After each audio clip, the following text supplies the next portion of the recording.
Muy buenos días, apreciados estudiantes de la asignatura Mercadeo Internacional, Grupo A de las clases de los jueves de la Universidad Francisco Pablo Santander del programa de Comercio Internacional. Hoy nos encontramos a jueves 8 de abril del año 2020 y vamos a continuar con estos temas que habíamos iniciado la clase anterior, que tiene que ver con la propiedad intelectual, con los derechos de autor, con los derechos de patente, con las nociones básicas sobre las marcas y otras formas de propiedad intelectual. Pues también es importante observar que aquí en Colombia pues contamos con un decreto que es el 1165 del 2019, que es el Estatuto Aduanero. Ustedes lo pueden consultar allí en internet. Pues es algo que deben estar familiarizados. Este decreto lo que hizo fue modificar y dejar sin efectos el anterior, el decreto 390, y anteriormente creo que era el 2685. No sé si ustedes me podrán allí de pronto corregir, ¿ok? Es interesante, o sea, es interesante porque es que allí también en este estatuto aduanero empiezan a hablar acerca de la protección a la propiedad intelectual y podemos referirnos rápidamente así, por lo menos el artículo 710, donde vienen unas definiciones en los que nos dicen que para los efectos previstos en este título, las siguientes expresiones tendrán el significado que a continuación se indica. La primera de ellas es la autoridad competente. Ahí que viene siendo, es la autoridad judicial con competencia en materia de propiedad intelectual, quien resolverá sobre el fondo del asunto que originó la suspensión de la operación aduanera. Derechos de autor, forma de protección jurídica en forma a la cual se le otorga al creador de una obra literaria o artística un conjunto de prerrogativas de orden moral y patrimonial que le permiten autorizar o prohibir su utilización de cualquier manera o por cualquier medio conocido o por conocer. En torno a los derechos conexos, que nos dicen que es el conjunto de derechos reconocidos a los artistas, intérpretes o ejecutantes, productores o fonogramas y organismos de radiodifusión en relación con sus interpretaciones o ejecuciones, fonogramas y emisiones de radiodifusión respectivamente. Marca. Es cualquier signo capaz de distinguir los bienes o servicios de una empresa de otras empresas, siempre que sean susceptibles de representación gráfica. Mercancía pirata. Cualquier copia hecha sin el consentimiento del titular del derecho de autor o de derechos conexos o de una persona debidamente autorizada por él en el país de producción y que se realicen directa o indirectamente a partir de una obra o producción protegida, cuando la realización de esas copias habría constituido una infracción al derecho de autor o a un derecho conexo. Mercancía de marca falsa. Cualquier mercancía, incluido su embalaje, que lleve puesta sin autorización una marca de fábrica o de comercio idéntica a la marca válidamente registrada para tal mercancía, o que no pueda distinguirse en sus aspectos esenciales de esa marca, o sea, confusamente similar, y que de ese modo lesione los derechos del titular de la marca de que se trate. Titular del derecho de autor o del derecho conexo. Es la persona natural o jurídica que en condición de titular originario o derivado se encuentra facultada para autorizar o prohibir todo acto de explotación o utilización por cualquier medio de una obra literaria o artística, de una interpretación artística o de una emisión de radiodifusión o de un fonograma. Titular de la marca es el propietario de un registro marcario y en su caso sus causavientes, cesionarios y licenciatarios exclusivos. Continúo entonces con la siguiente, el alcance.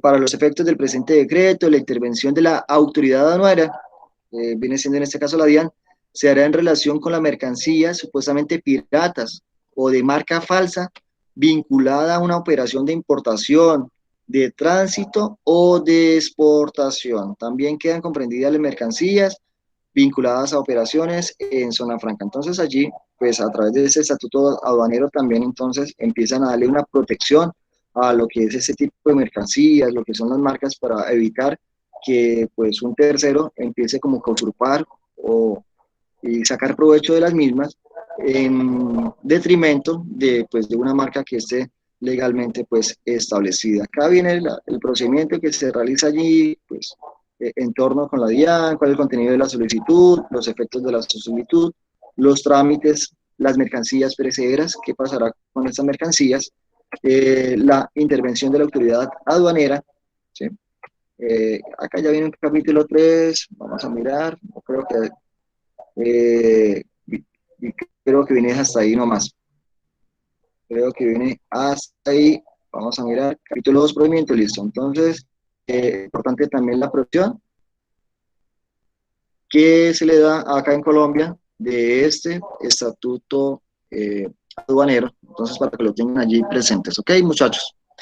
Listo, ya entonces una vez pues les hice pues este abrebocas que ustedes deben conocer allí, vamos entonces a permitir continuar con los temas en el día de hoy. Steven Josué Botello mencionó que él ya tenía pues listo el tema, entonces lo invito a que pues haga su presentación.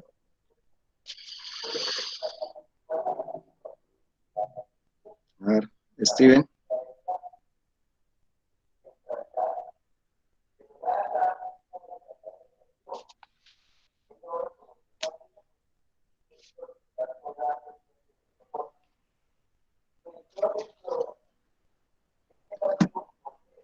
Buenos días. Es, Sí, muy buenos días, Yuraisi. bueno, el día de hoy le vamos a hablar sobre la propiedad intelectual y sobre los derechos de autor. Y bien, puedes pasar la diapositiva.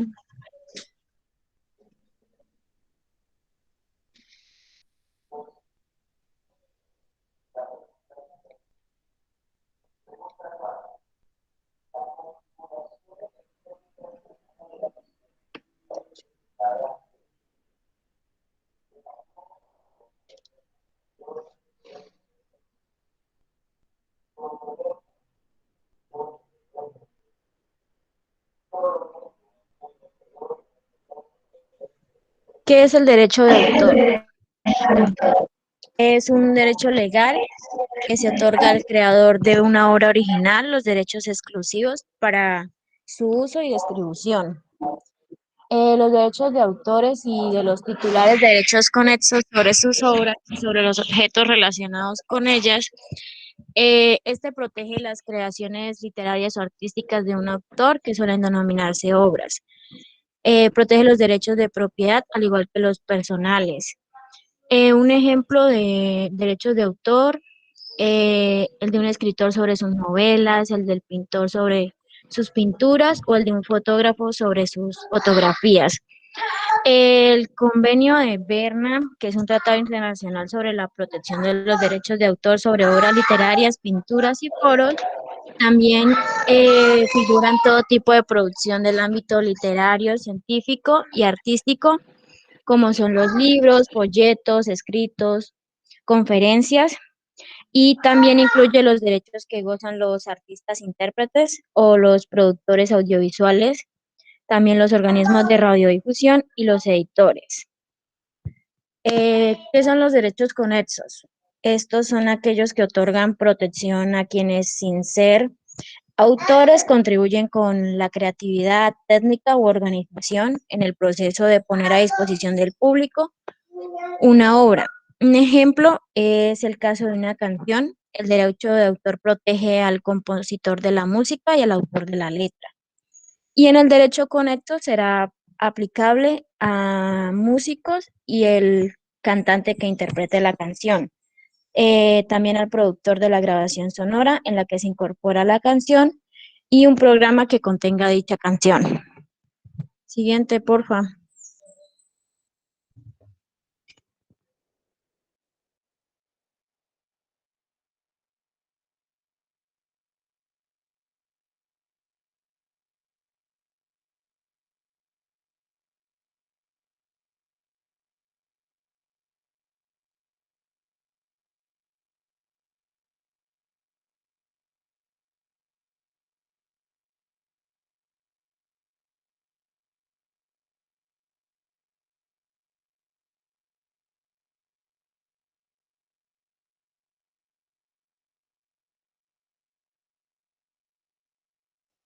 ¿Me escriben? A mí no me parece.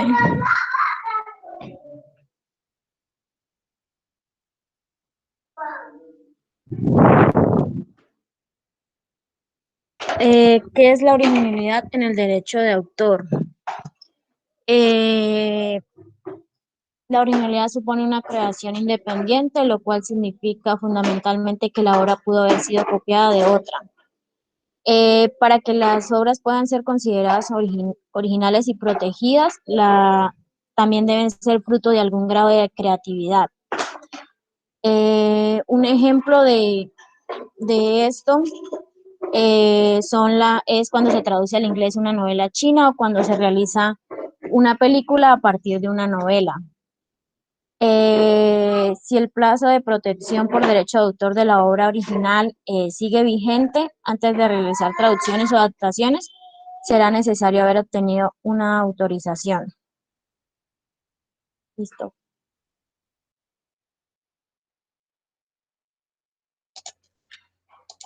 Ok, ¿me confirman si se ve la diapositiva, por favor? Sí, sí se logra apreciar. ¿Con quién tengo el gusto ahorita? ¿Quién Josué, va a...? Josué Botello. Ok, Josué, entonces Steven, José Botello, Porero. A ver, continúe, Steven. Listo. Dice, ¿qué derechos confiere el derecho de autor? Estos derechos conferidos dependen de las diferentes condiciones económicas y tradiciones que presentan los países y sus valores. También están registrados en la legislación como derechos de autor de los diferentes países, y estos se distinguen por lo menos en derechos modales y en derechos patrimoniales. Los derechos modales, que pues, son los derechos personales, abarcan dos aspectos muy importantes, lo que son el derecho a ser conocido como autor y el derecho a la integridad de la obra. Pues esto aplica que se prohíbe que sufra deformaciones o cualquier tipo de alteraciones que pueda dañar incluso la naturaleza del producto o la reputación del autor. En los derechos patrimoniales encontramos cuatro aspectos importantes que son el derecho de reproducción, el derecho de alquiler, el derecho de comunicación y el derecho a controlar su producción. Siguiente pregunta. ¿De qué derechos gozan los artistas, intérpretes o ejecutantes? Los derechos que gozan los artistas, intérpretes o ejecutantes también dependen de las condiciones de su país y estos se dividen en derechos morales y derechos patrimoniales.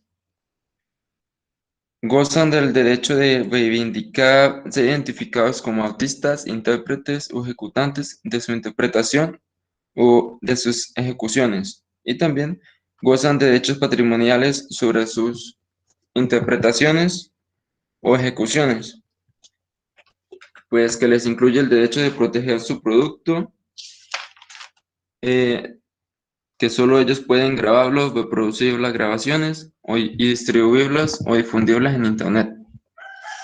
Pregunta número 59. ¿De qué derechos gozan los productores de grabaciones sonoras y videos? Estos derechos se contemplan en los convenios internacionales y las legislaciones nacionales de cada uno de los diferentes países.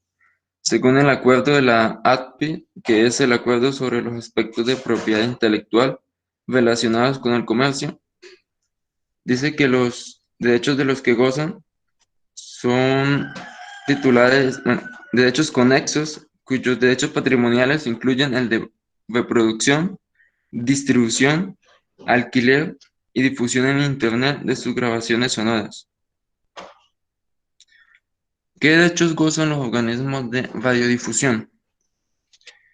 Gozan del derecho a emitir, a fijar y a reproducir obras. Gozan del derecho a prohibir a otros organismos de radiodifusión la radiodifusión, grabación o reproducción no autorizada de sus emisiones o programas televisivos sin una respectiva autorización.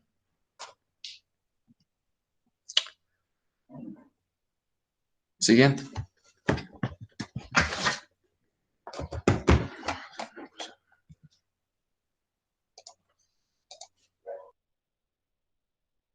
Bueno, buenos días. Ok, entonces voy a hablar sobre cuánto dura el plazo de protección de una Sí. obra.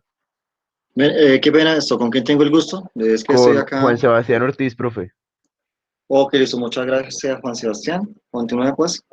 ¿Listo? Bien, los diversos tratados como lo son los derechos de autor y los derechos conexos prevén un plazo mínimo para diversos tipos de obras y pues cada país tiene la autoridad de hacerlos más largos.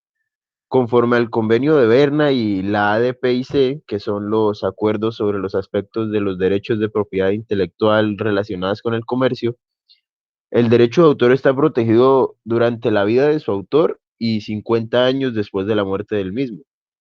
Y como ya mencionamos anteriormente, el país puede hacerlos más largos, como lo es en el caso de Estados Unidos, y en Europa, que dura toda la vida del autor y 70 años después de la muerte de él.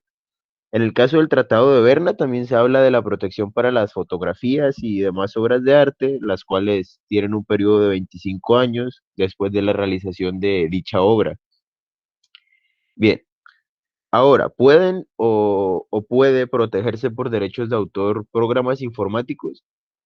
Ok, el acuerdo sobre los aspectos de los derechos de propiedad intelectual relacionados con el comercio estipula que todos los programas informáticos, sea fuente o programas objeto, son protegidos como obras literarias. Entran dentro de esa categoría.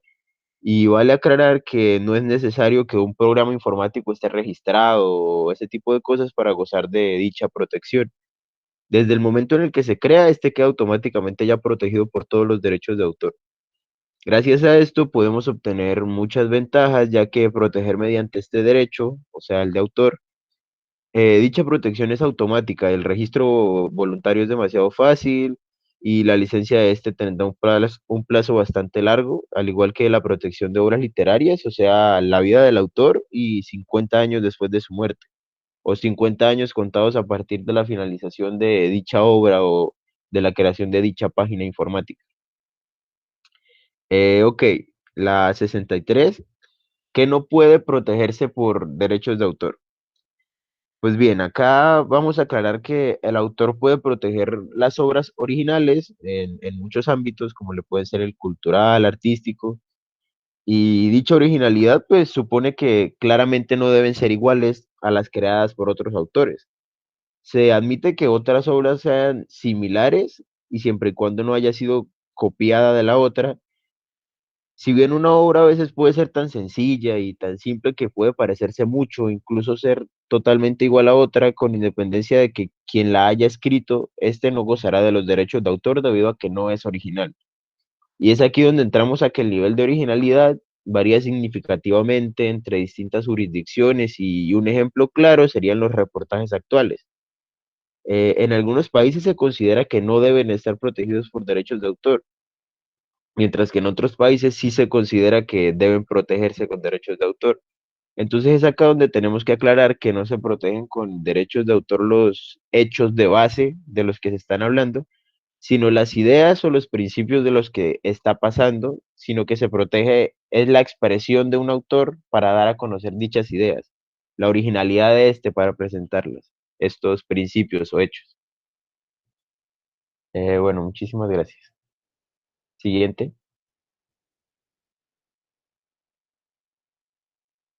Muchas gracias, Juan Sebastián. ¿Quién continúa? Buenos días, profe. ¿Con quién tengo el gusto? Jackson Rodríguez. Ok, soy Jackson. Continúe, Jackson. La pregunta 64 nos dice, ¿puede protegerse por derecho de autor un manual de instrucciones? Primero que todo, un manual de instrucciones está compuesto por su diseño de tapa, dibujos del producto con un texto descriptivo, indicaciones de las funciones del producto, sus especificaciones técnicas, el modo de uso o funcionamiento y una contratapa. Ya que hoy en día el plagio y la imitación son una moneda corriente, si un manual de instrucciones es objeto de plagio, se podrá acusar de infracción del derecho de autor a quien lo haya cometido el plagio. 65. ¿Puede protegerse por derecho de autor el arte folclórico? Pues el arte folclórico comprende las obras literarias, las obras artísticas y científicas creadas por grupos nacionales o grupos étnicos. Ese patrimonio cultural puede incluir folclore, poesía, enigmas, canciones, bailes e instrumentos musicales étnicos, prendas de vestir, obras arquitectónicas y demás. Muchas expresiones que se utilizan en el arte folclórico están protegidas por el derecho de autor, pues quedan incluidas en el ámbito de protección del derecho de autor. Un ejemplo sería la ley tipo Túnez sobre el derecho de autor para los países en desarrollo. Esta sanciona por el país con la ayuda de la UNESCO y la OMPI, que incorporan en el arte folclórico en el ámbito de la protección del derecho de autor. 66. ¿Cuáles son las diferencias entre la protección del derecho de autor y la protección de las marcas? El derecho de autor protege las imágenes y una marca puede incluir una imagen que podría dar lugar a la suposición del derecho de la protección intelectual. En caso de una marca figurativa, ¿debería el titular del derecho alegar la infracción del derecho de autor o la infracción de las marcas, o ambas? Para tomar esa decisión es necesario analizar la legislación de cada jurisdicción. Para determinar si se produjo una infracción del derecho de autor, es necesario juzgar si una imagen es una copia de la otra. Si se determina que el infractor ha copiado la imagen protegida por derecho de autor, ese acto contribuye a una infracción del derecho de autor, con independencia de los productos en los que el infractor coloque en esa imagen. Si la marca ha sido registrada para camisas, un ejemplo, el infractor habría cometido una infracción por independencia de donde se utilice la marca. Gracias.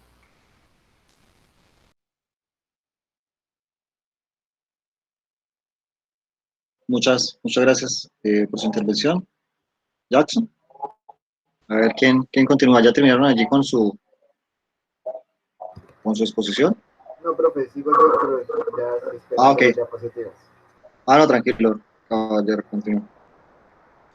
Pregunta número 67. ¿Cuáles son las diferencias entre la protección por derecho de autor y la protección por patente? Se dice que la protección por patente está más encaminada a la protección de las intervenciones en el campo de la tecnología, y el sistema de derecho de autor se centra más en la protección de obras literarias y artísticas. ¿Qué quiere decir esto? Que la protección por patente es como más a la invención de algo tecnológico, y el derecho de autor es más como a una obra literaria, un libro o un escrito. Eh,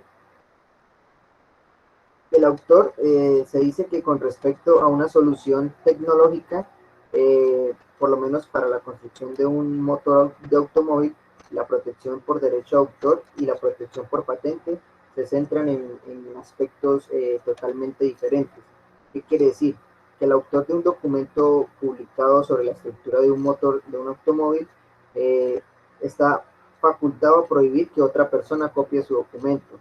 ¿Qué quiere decir? Que nadie puede volver, como quien dice, a crear un documento igual. Pero sin embargo, esto no prohíbe a que alguien fabrique un motor en base a ese escrito, a ese libro que él haya escrito. En cambio, en la virtud del derecho de patentes, si se solicita y se obtiene una patente sobre un motor ya creado, ese titular puede prohibir la creación de otro motor eh, igual, con las mismas bases que él tiene.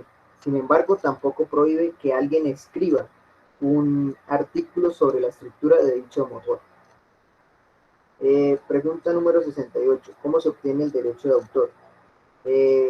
Una de las principales diferencias entre el derecho de autor y los derechos que se confieren en el ámbito de las patentes es que el derecho de autor se obtiene de manera automática. Se dice que en virtud de la legislación los autores gozan del derecho de autor una vez se crea la obra.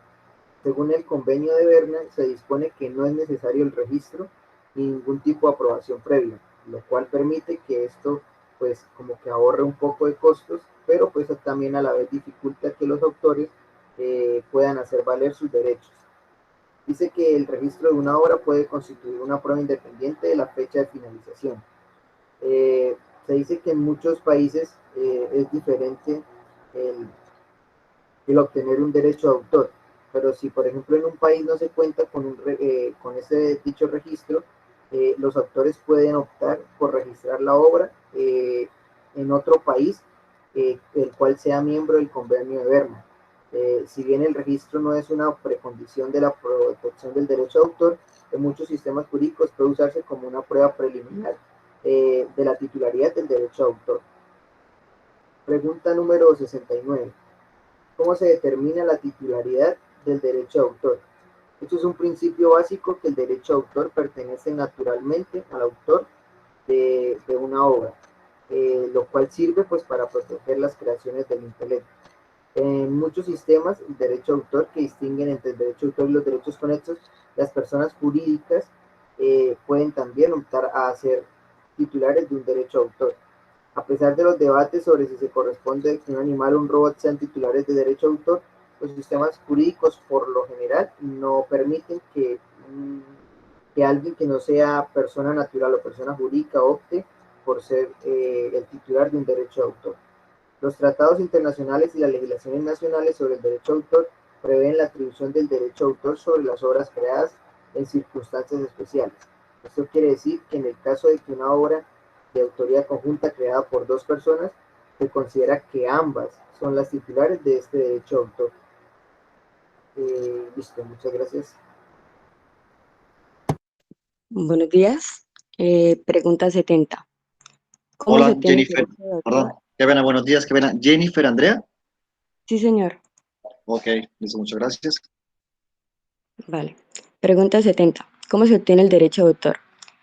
Cuando una persona encarga a otra la realización de una obra susceptible de protección por derecho de autor o invierte en ella, el primer principio que se aplica es el que deberá respetarse el acuerdo entre las partes de haberlo hecho conforme al principio de libertad contractual. Libertad contractual es la potestad pues, que tienen las personas para obligarse unas con otras mediante la celebración de un contrato.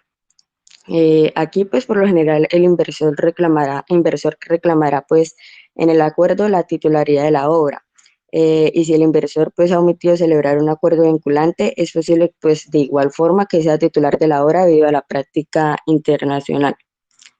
Siguiente, por favor. Pregunta número 71. ¿Cómo se determina la titularidad de una obra por encargo?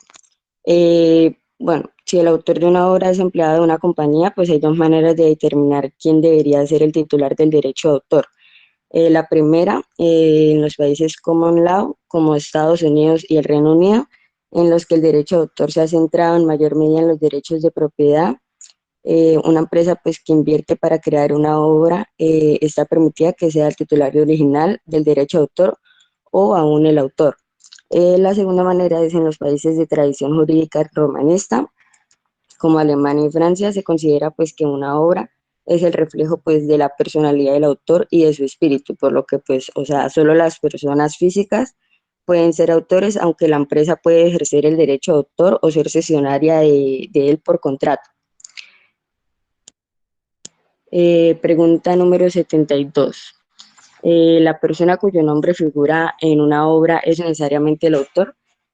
Bueno, por lo general, pues el nombre del autor figurará en la obra, de manera que pues la titularidad inicial del derecho de autor puede establecerse pues a partir de la autoría. Sin embargo, hay casos pues en los que la persona que efectivamente ha creado una obra no coloca su nombre, mientras que sí figura en la obra el nombre de una persona pues, que no participó en la creación.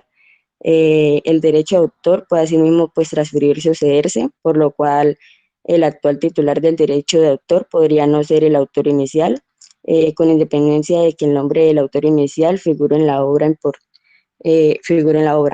Pues aquí pues es importante consultar la legislación nacional relacionada al derecho de autor, eh, o sea, relacionada como a la cesión del derecho de autor, ya que pues la legislación que se aplica pues puede cambiar entre jurisdicciones. Gracias. Muchas gracias, Jennifer Andrea. ¿Hay alguien más? Buenos días, Buenos Harold días. León. Profe. Hola, Harold, ¿cómo estás? Continúe, Harold. Muy bien, gracias. ¿Cómo se determina el derecho de autor sobre una obra derivada?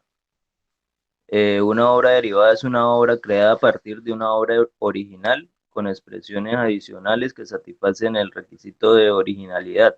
Por ejemplo, la traducción al inglés de una novela china, el guión de una obra de teatro adaptado de una novela o una pintura de óleo dibujada a partir de una foto.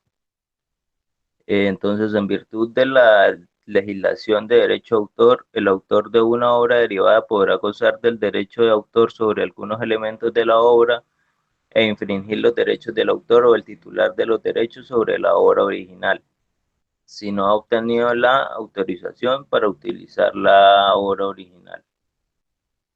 ¿Cómo se determina el derecho de autor sobre una película? Robar una película es un proceso intelectual complejo y sistemático que requiere el trabajo de productores, guionistas, directores, fotógrafos, actores, diseñadores de escena, de riesgo, artistas de cine, ingenieros de la iluminación, diseñadores de decorado, etc. Para realizar una película son necesarios inversiones y cada uno de sus participantes debe realizar una labor sumamente creativa.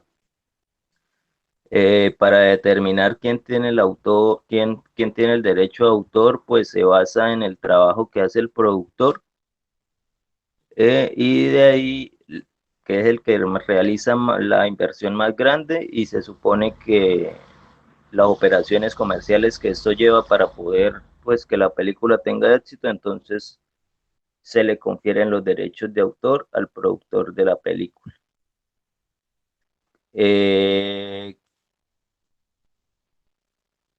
Al adquirir una obra original, también se adquiere el derecho de autor sobre ella.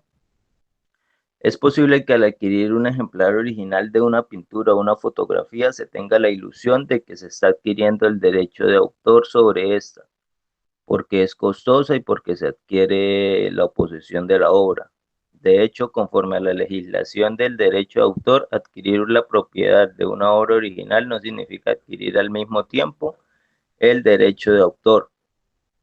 Quien adquiere un cuadro como propietario tiene derecho a colgarlo en su casa para contemplarlo, a exponerlo en una galería de arte o a cederlo a otra persona.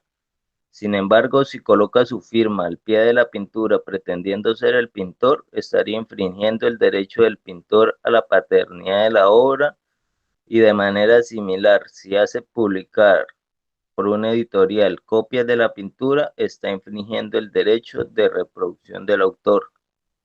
Es decir, cuando uno compra una obra, uno está comprando la tenencia, más no la modificación. Gracias. Buenos días, mi nombre es Josué Niño y voy con la pregunta 76. Dice, la creación de obras sobre un mismo tema puede constituir una infracción. Nos dice que el derecho de autor distingue entre una idea y sus expresiones. Los temas permanecen al ámbito de las ideas y por lo tanto no están protegidas por legislación sobre derecho de autor. El mismo tema puede ser expresado de diferentes maneras por distintas personas. Por ejemplo, en el amor, digamos, en el amor eterno, en la literatura, es evidente, no es razonable considerar que todas las historias de amor constituyan una infracción después de que alguien escribiera la primera historia de amor. Tanto Romeo y Julieta de Shakespeare como Los amantes de la mariposa, conocida como Lin Chong-bu y Sun Jin-tai, uno de los cuadros más grandes y populares de China. Son famosas historias de amor de tragedia, pero se trata de obras independientes de diferentes autores. Dice, por el contrario, si una obra es similar a otra en cuanto a la expresión y no al tema, por ejemplo, si los párrafos parecen ser copiados de la novela de otra persona, ello puede constituir una infracción. Sin embargo, puede que el derecho de autor surja automáticamente.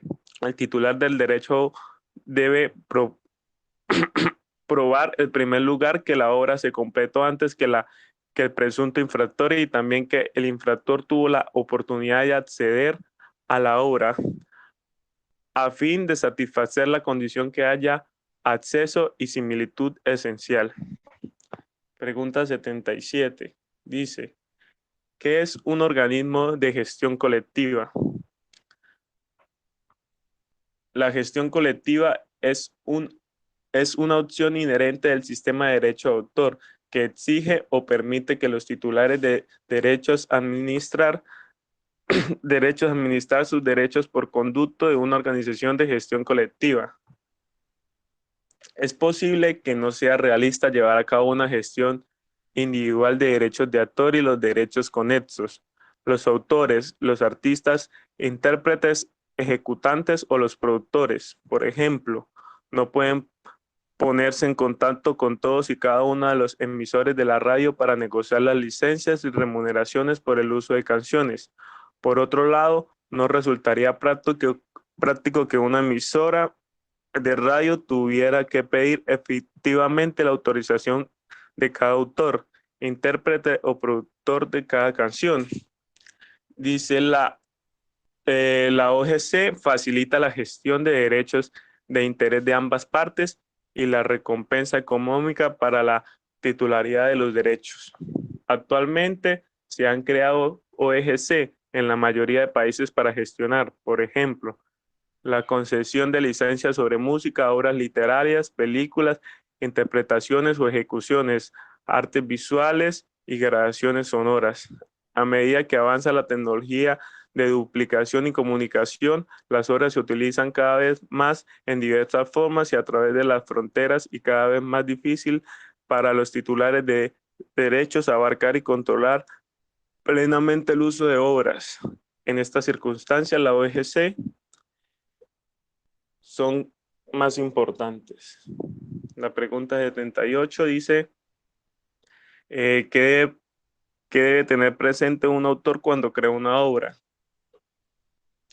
Los titulares de derechos de autor gozan de múltiples derechos sobre sus obras, pero no deben infringir los derechos de autor de otras personas al crear sus propias. Los autores pueden crear una obra sin consultar o apoyarse en otras obras, como escribir una novela, componer una pieza musical o complicar un programa informativo. O pueden recrear una obra basada en una obra de otra persona, por ejemplo, una adaptación novela a un guión. A su vez, hacer una película, traducir una obra a otros idiomas. En el primer caso, se prohíbe al autor copiar otras obras de otras personas, no solo literalmente, sino también de forma encubierta. Por ejemplo, sustituyendo por sinónimos algunas palabras de las obras de otras personas. En el último caso, una obra creada posteriormente debe ser subjetiva a los derechos de autor anteriores. Si se quiere crear una película basada en la novela de Harry Potter, es necesario pedir a la autora Rowling, si una obra posterior incorpora derechos de autor anteriores, el uso de la obra posterior exige permiso de todas las titulares de los derechos anteriores. Por ser creaciones del intelecto, tanto patentes como las obras protegidas por derechos de autor pueden ser mejoradas para formar nuevas obras. Y las obras subsiguientes estarán sujetas a derechos anteriores. Sin embargo, para evitar la confusión del comisor, no se permite a nadie alterar una marca registrada para producir una novela marca. En países en los que una marca es objetivo de examen sustantivo, la obtención de derechos de marca suponen que no existe una marca anterior o similar. Por supuesto, para los titulares de marca, el peligro relativo eventuales de derechos anteriores puede concederse en otros ámbitos, por ejemplo, el derecho de autor, el derecho sobre el nombre y los nombres comerciales. Gracias.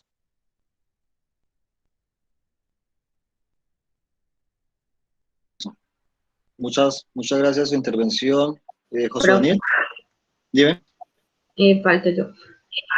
Es Lendy. Ok, Lendy. Juan Sebastián pasó también. Juan Sebastián Mendoza, Mesa. Sí, señor. Ok, y Ivonne Viviana. Aún no, profe, después del Lendy.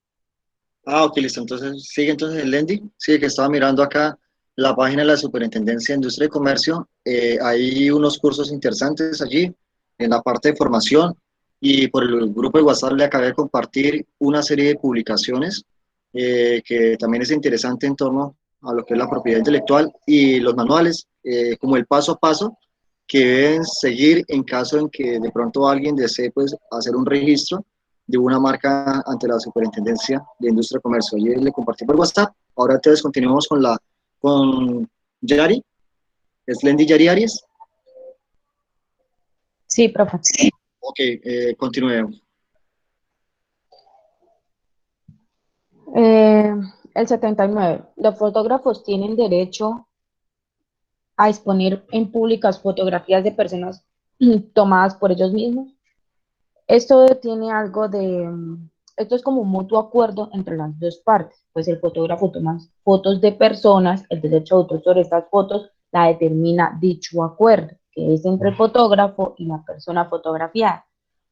El derecho de autor incluido es a exponer la foto, pues pertenece a él. Sin embargo, significa que el fotógrafo tiene que tener en cuenta el derecho y la opinión de la persona que fue fotografiada. Si en el acuerdo no se estipulan las condiciones de la exposición y uso de la fotografía, pues el fotógrafo infringirá en los derechos relativos de la persona, pues su intimidad.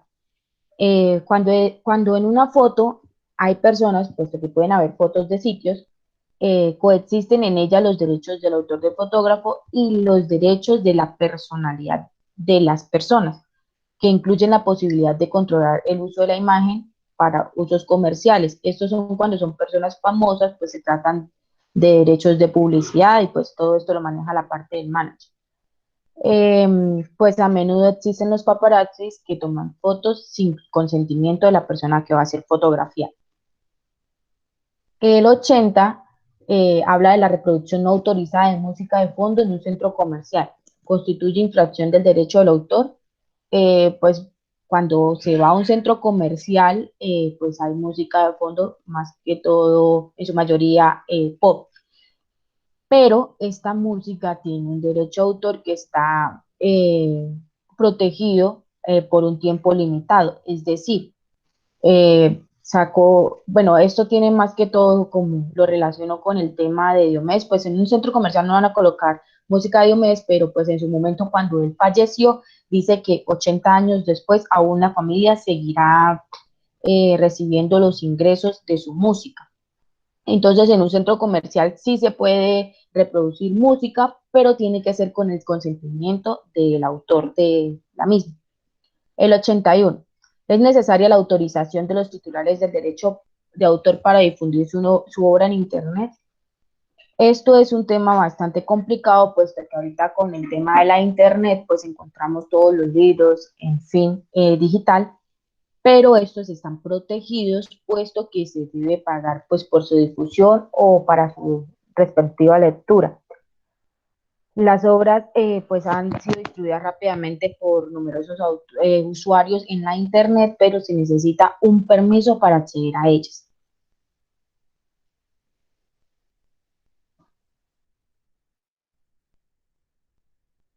Buenos días. 82. ¿Cuáles son las limitaciones y excepciones del derecho de autor? Son aquellos casos en que las obras protegidas por el derecho de autor pueden ser objeto de determinados usos que no requieren la previa expresa autorización del autor o su derecho habiente ni el pago de una remuneración. Las limitaciones o excepciones del derecho de autor se encuentran establecidas de manera taxativa, circunscribiéndose a casos especiales que no atenten contra la normal explotación de las obras y no causen un perjuicio injustificado a los legítimos intereses del autor o titular de derechos.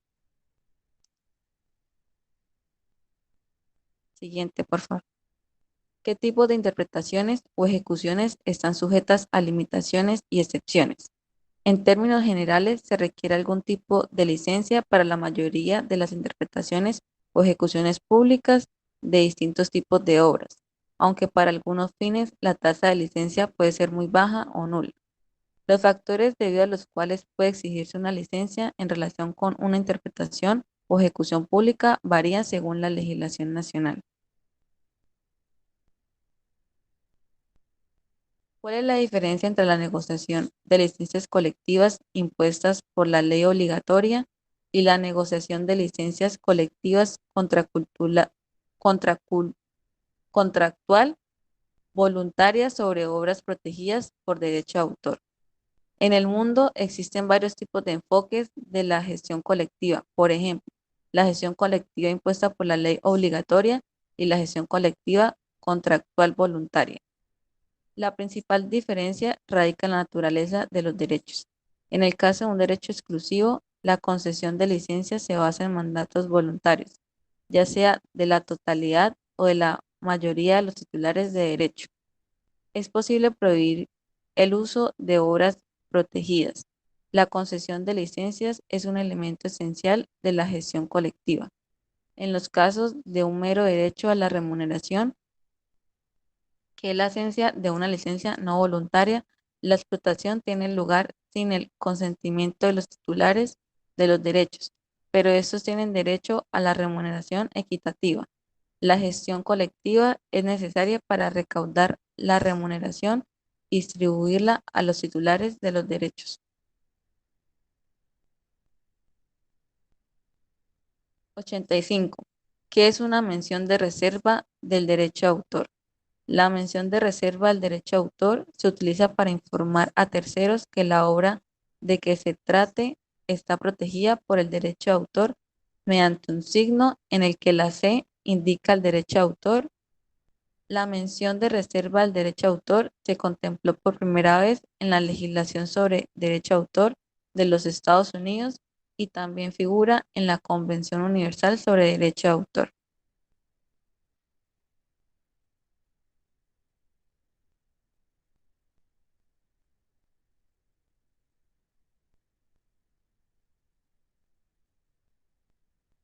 Entonces, bueno, muchas gracias a todos los que intervinieron en esta exposición.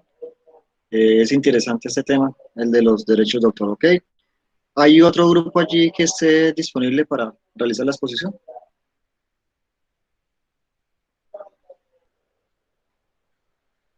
A ver, los escucho. Buenos días, profesor. Sí, hola Jefferson, ¿cómo vas? ¿Sí Bien, sí, señor. están disponibles ya? Regálenos un momento para presentar las diapositivas. Ok, sí, tranquilo. A ver. Va, profe.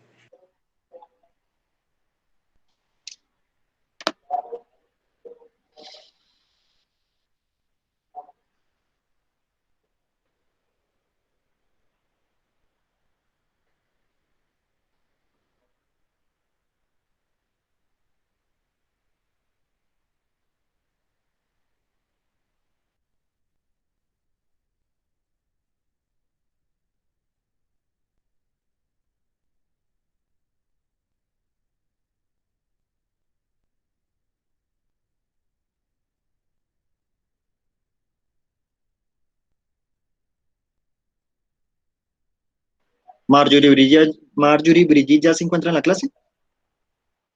Marjorie Márquez. Sí, señor. Ah, ok, listo. No, bueno, que la acabé de ver allí, entonces esto, pues cuando tomé la lista no se encontraba. Voy a repetir rápidamente. Elkin ya llegó. Elkin, Jesús Antonio García, Dalia, María Fernanda Pineda. María Fernanda Pineda se encuentra. Erika Ramos,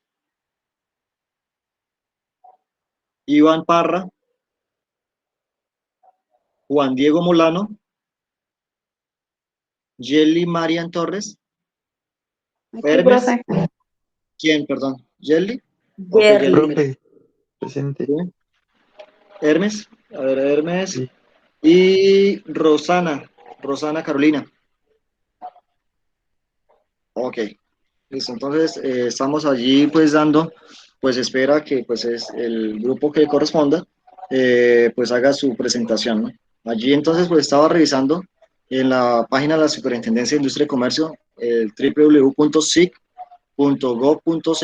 pues lo que son las publicaciones y aquellos manuales para poder entonces revisar cada uno de los trámites o procedimientos que se tienen que hacer en torno a lo que es la propiedad industrial. Allí los invito entonces ahí a que vayan explorando estas páginas, ¿no? Lo que es la SIC, lo que es el DNDA, que es la Dirección Nacional de Derechos de Autor, para que ustedes también vayan familiarizándose un poco más con el tema. Pues vuelvo a reiterar, pues hay una serie de cursos, pero creo que por los horarios les quedan como de pronto se les cruzan porque son en horas de la mañana, son cursos cortos, pero pues creo que entonces se les va a cruzar con los horarios acá a la universidad, entonces si en algún momento pudiesen hacer alguno de ellos también sería interesante. Profe, Jelly, profe, lo que pasa es que estaba hablando con Roxana y me dijo que no se pudo conectar porque sí. se está mudando de casa, entonces no tienen internet. Ok, listo, le agradezco entonces mucho la información. Acá ya, muchas gracias Jelly y Marian por esta información. A ver, Bueno, listo. Entonces vamos esperando. ¿Cuál es el grupo que se va a presentar, perdón? Ya está Victoria Isabel Jiménez. Victoria Isabel Jiménez. Ya son de los últimos, ¿no? Fundamentos de propiedad intelectual.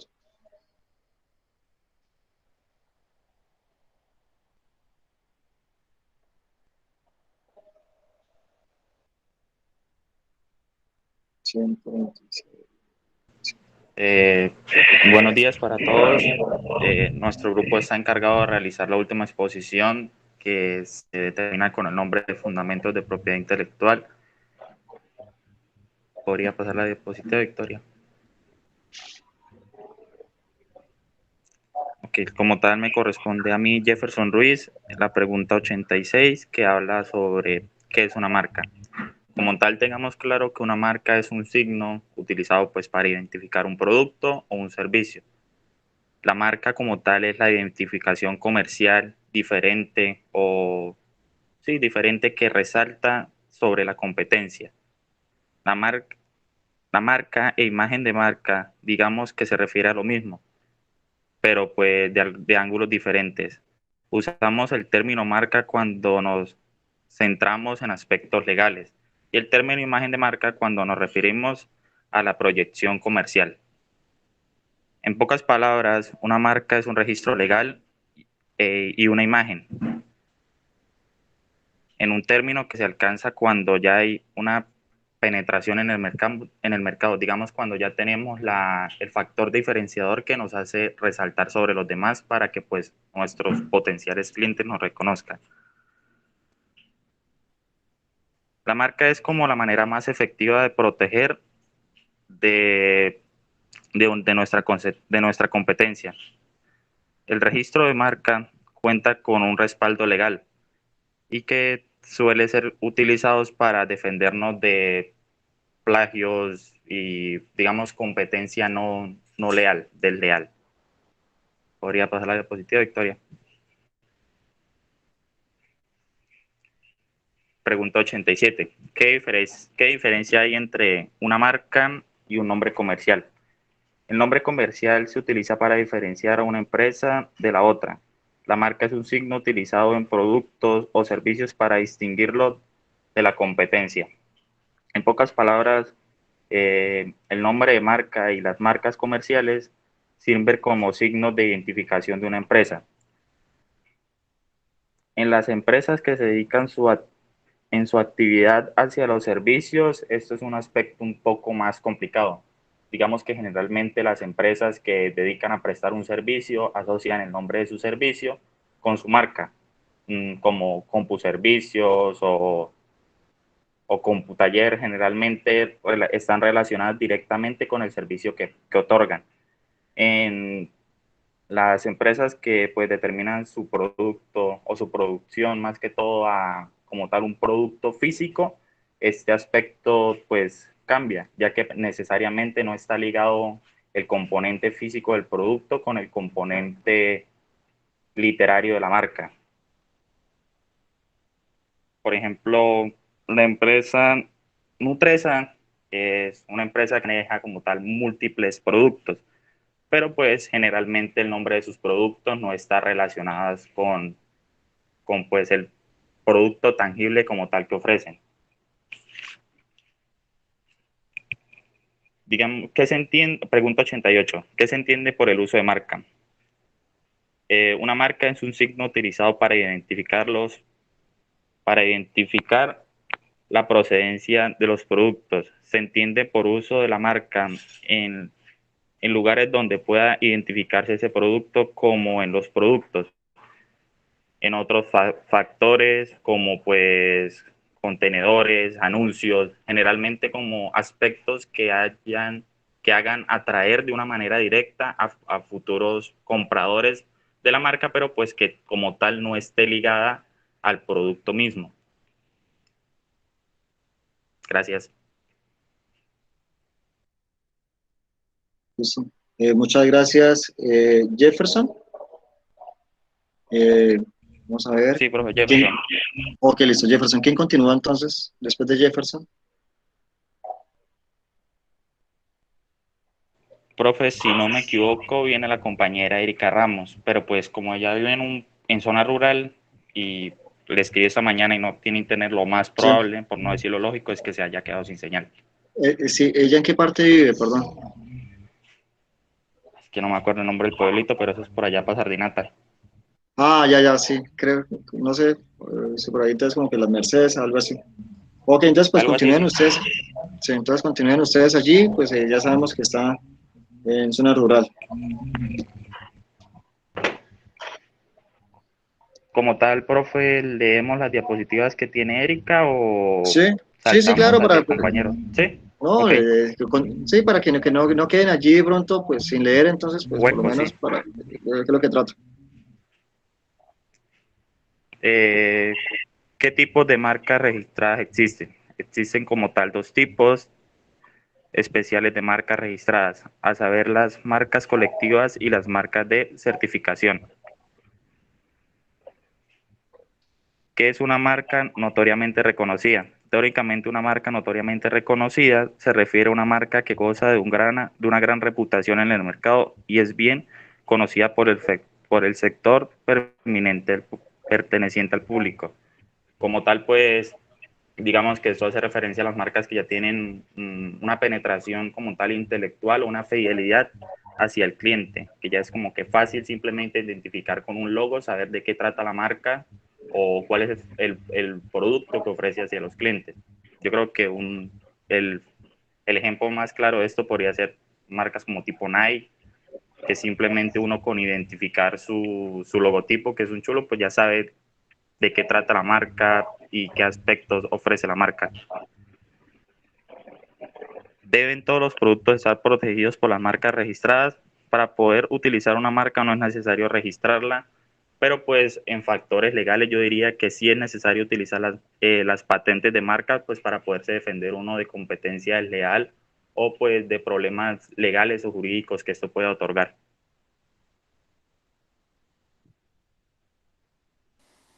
Buenos días, mi nombre es Victoria Jiménez y yo les voy a hablar sobre qué se entiende por carácter distintivo de la marca. El Muchas carácter gracias. distintivo, No, bueno, tranquila, Victoria, le estaba dando la bienvenida. Muchas gracias, está Victoria. bien. Continúa, Victoria. El carácter distintivo de una marca se refiere a las características que le permiten distinguirse de las demás y diferenciarse si es un producto o un servicio. Si un signo no permite identificar la fuente de un producto, no es funcional como marca, ya que los neologismos acuñados por una empresa como por ejemplo Sonic, Haier y Kodak tienen un carácter distintivo inherente, a diferencia de las palabras comunes como Apple, Shield y Amazon. Es decir, que un carácter distintivo de una marca es encontrar ese logo o nombre que los identifique en cualquier parte del mundo. Y es muy importante destacar que si se comete un error al crear su marca, por ejemplo, si la marca es muy similar a un emblema nacional, su registro está prohibido y será denegado. ¿Qué es un nombre genérico? Un nombre genérico es un nombre común para un tipo particular de productos que no sirve para indicar el origen de un producto. No puede protegerse como marca por falta de carácter distintivo. Si el titular del registro de la marca no hace valer sus derechos de marca, esta puede llegar a convertirse en un nombre genérico para una clase de productos y pierde así su función principal de identificar el origen de un producto y por lo tanto ya no podría ser utilizado como tal. ¿Qué elementos pueden utilizarse como marca? Bueno, una marca ayuda a identificar el origen de un producto a través de los sentidos humanos. Las personas reciben mensajes a través de los sentidos como la vista, el oído y el olfato, pero predominantemente a través de la vista. Por esta razón, las marcas que se pueden ver son la forma más común de la marca. Los elementos que pueden utilizarse en una marca visualmente perceptibles incluyen palabras, letras, números, elementos figurativos y colores. Y por supuesto, una marca puede contener dos o más de estos elementos, como por ejemplo la marca Microsoft, que contiene una palabra y un dispositivo. ¿Por qué no se pueden registrar como marcas algunos signos? Las marcas son un puente entre los consumidores y los productores, ya que ayudan a los consumidores a asociar un producto con su fuente, para que puedan elegir correctamente los productos que se desea comprar. Por esta razón, un signo que suponga un insulto a una religión o una discriminación racial de otras personas no puede utilizarse como marca registrada, así como también los signos que envían mensajes exagerados o engañosos. Gracias.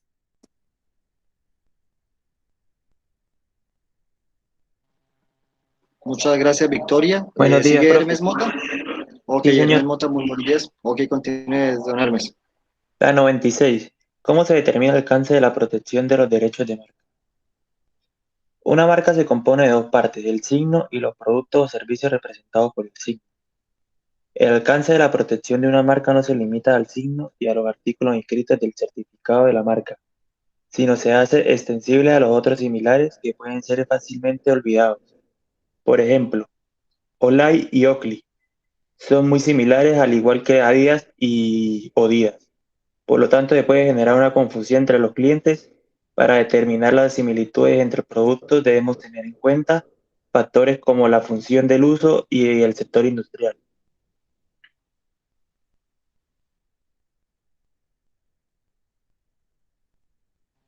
#97. ¿Cómo se puede saber si una marca infringe un derecho de marca existente? Para determinar si está infringiendo una marca, se debe tener en cuenta los dos aspectos: la similitud entre los dos signos y entre los productos designados por el signo. El riesgo de confusión. Para determinar si dos marcas son identificadas, se aplican las normas de atención general del público pertinente, observación integral y comportamiento aislado. Pase.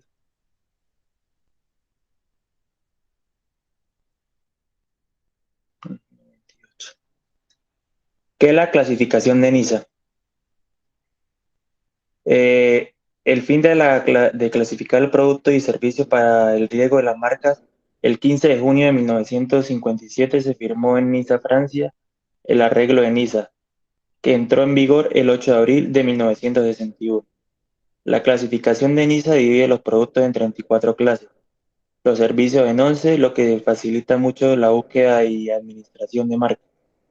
En algunos países como China y el Japón, las clases se dividen en grupos. 99. ¿En qué consiste el principio relativo a la titularidad en función de quien haya sido el primero en solicitar el registro? Para muchas empresas, la publicidad a gran escala es una forma importante de aumentar la visibilidad de sus marcas. El criterio en función de primera en usar favorece los derechos de usuarios anteriores, pero puede hacer que la prioridad sea difícil de determinar en caso de litigio, puede ser difícil de investigar y reunir pruebas.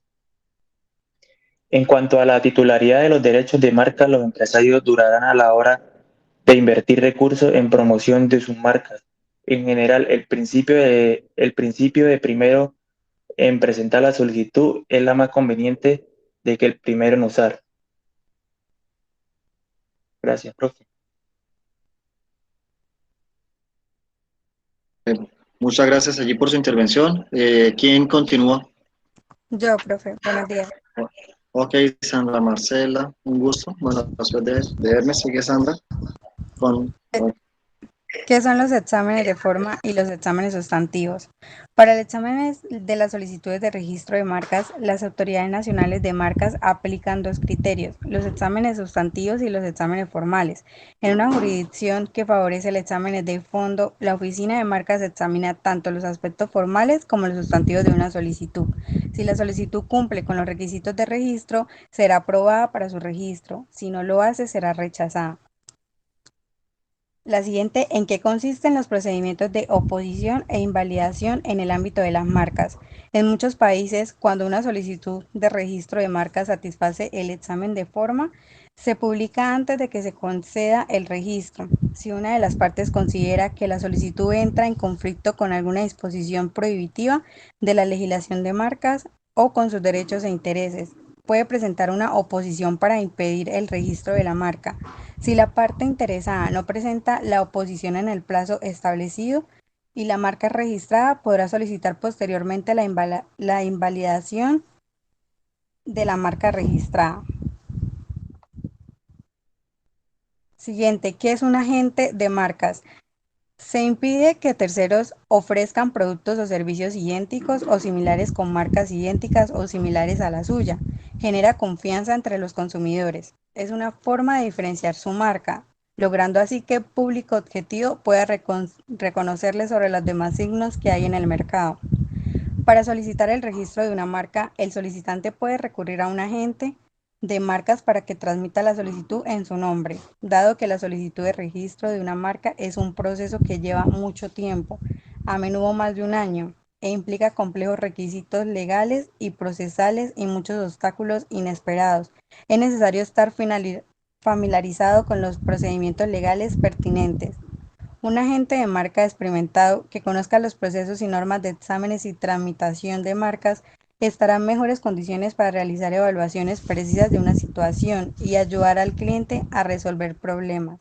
Además, en muchos países, si el solicitante no está establecido o domiciliado en el país de presentación y no tiene dirección para notificaciones, debe que esté presentado ante la oficina por un agente. Siguiente, por favor. Regrésela. ¿Qué se entiende por marcas asociadas? Las marcas asociadas tienen que definir qué producto o servicio quieren sacar adelante, cuáles son sus características, plazos de trabajo y a qué público va dirigido dentro del segmento. El alcance de la protección de una marca se refiere tanto al signo como a los productos y servicios cubiertos por el signo. Para ampliar el alcance de la protección de una marca e impedir que otros se aprovechen de su reputación, el solicitante de registro de la marca puede solicitar el registro de varias marcas similares e incluir más productos en el alcance de la protección prevista. Gracias, profe. muchas gracias allí por su participación. ¿Quién continúa? Yo, profe, Luisa. ¿Luisa? Perdón. Sí. Ok, Luisa Fernanda de la Fuente. Sí. Ok. 104. ¿Qué es el registro preventivo? Por registro preventivo se entiende el hecho de que el propietario de una marca registre su marca para productos o servicios en múltiples clases. Del mismo modo que un escudo sirve para protegerse contra las flechas, el registro preventivo sirve para reforzar la protección de los productos y servicios contra posibles infracciones. Por ejemplo, el grupo Lenovo de China ha registrado su marca Lenovo en todas las clases y productos y servicios. El propietario de una marca tiene la obligación de utilizarla. Si una marca no se ha utilizado durante 3 años consecutivos, puede ser cancelada. La 105. ¿Cuánto dura el plazo de protección de una marca? El acuerdo sobre las ATPIC, que esto significa Acuerdo sobre los aspectos de los derechos de propiedad intelectual relacionados con el comercio, estipula que el plazo de protección de una marca no debe ser inferior a 7 años. Por lo general, la duración del registro es de 10 años. Además, una marca registrada puede ser renovada indefinidamente. Aunque tanto los patentes como las marcas constituyen propiedad industrial, los registros de marcas son renovables, mientras que las patentes no lo son. En esencia, las marcas con signos comerciales cuyo valor se deriva de la reputación en su uso en el comercio, si el registro de una marca no es renovable, dejará de estar protegida después de su expiración y se perderá la inversión sustancial del propietario de la marca. 106. ¿Por qué el propietario de una marca tiene la obligación de utilizarla? Si el titular de una patente, en su calidad de propietario de propiedad industrial, no utiliza o subutiliza su patente, es posible que se requieran licencias obligatorias como resultado de ello. Pero la patente no se verá privada de protección jurídica. Por otra parte, el propietario de una marca estará obligado a utilizar su marca. Si la marca no se utiliza durante más de 3 años consecutivos, puede ser cancelada. La vida de una marca radica en su uso. Si se mantiene inerte durante mucho tiempo, pierde su función de identificar la fuente de los productos o servicios.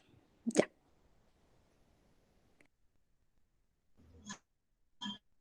Buenos días. A mí Buenos me días. ¿Con quién? correspondió la pregunta 107. ¿Qué se Escala, entiende Esperanza, por digo. los derechos anteriores que pueden entrar en conflicto con los derechos de marca?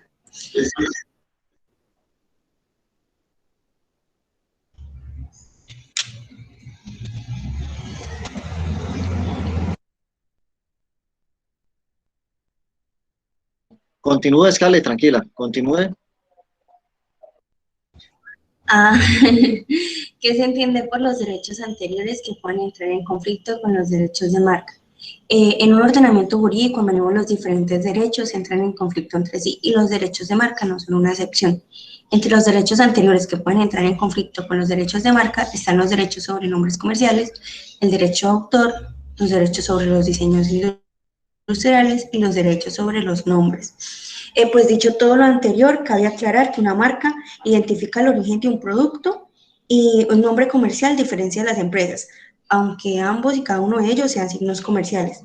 Como ejemplo nos dan que si alguien solicita el registro como marca de un nombre comercial de una empresa pues tan conocida como P&G, ellos infringirán los derechos de P&G sobre el nombre comercial. Si se registra una obra de arte o música protegida por derecho de autor como marca sin autorización, se infringirán los derechos de autores anteriores. Por lo tanto, los derechos de marca también pueden entrar en conflicto con los derechos anteriores sobre los diseños industriales y pues los derechos de nombre y retrato ya son. Siguiente diapositiva, porfa.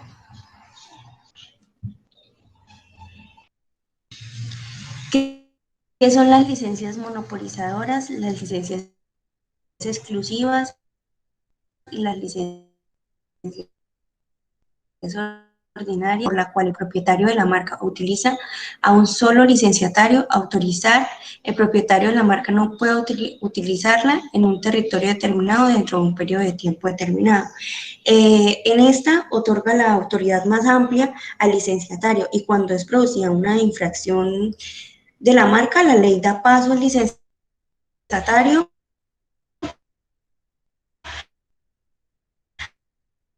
a que emprenda acciones por su cuenta, como se hace en muchos otros países, ya que es el que más sufre como único usuario.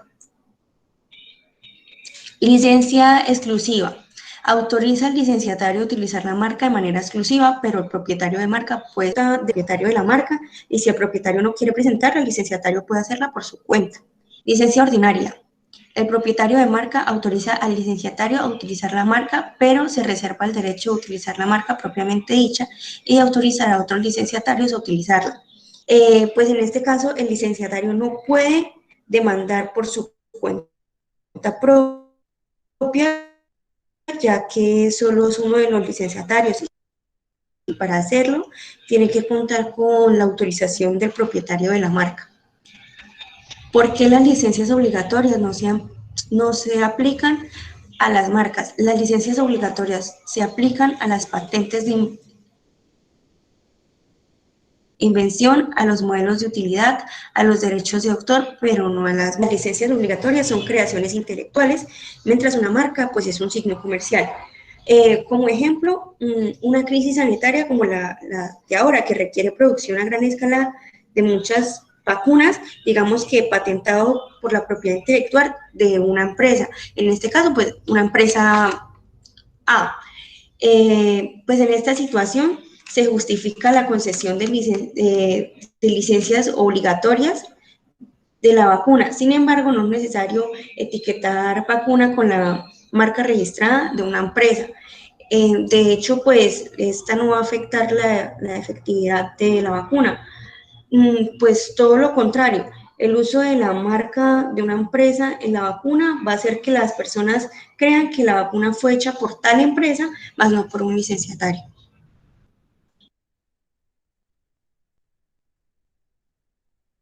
Gracias.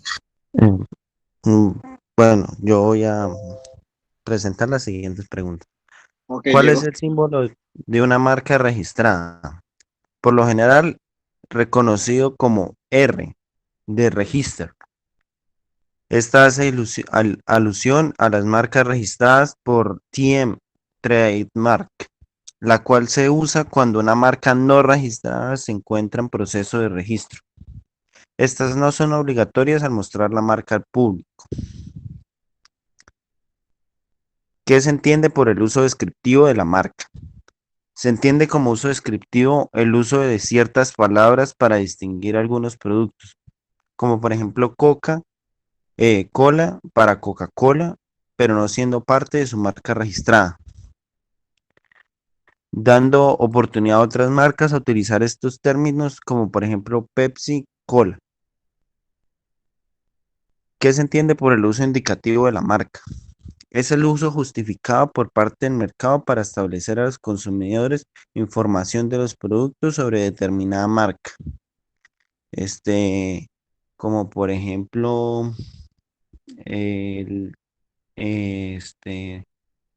decirle iPhone a los teléfonos de la marca Apple, a pesar de que iPhone no es una marca registrada por Apple como tal. Es-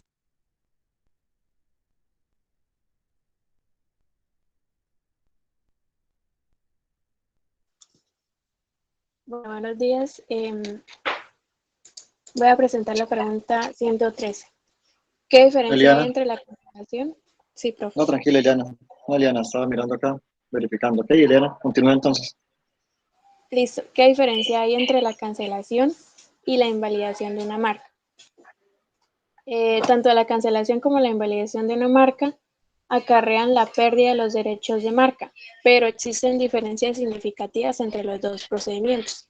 La cancelación de una marca se produce por problemas en el uso de la marca.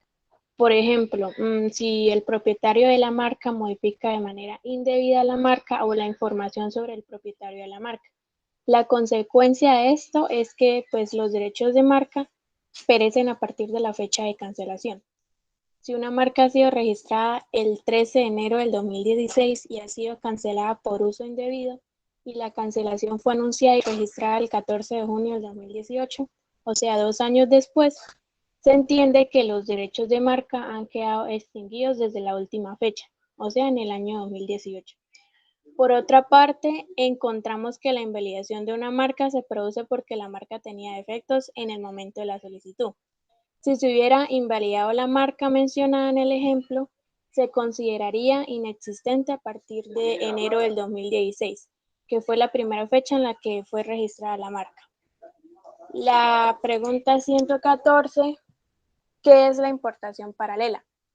Las importaciones paralelas son las acciones de importar un producto extranjero realizadas por alguien distinto al titular de la marca, consideradas lícitas siempre que éste haya vendido su producto en ese mismo mercado. De esta manera, a medida que aumenta la globalización económica, muchas marcas establecen fábricas en el extranjero, pues para distribuir sus productos a nivel mundial.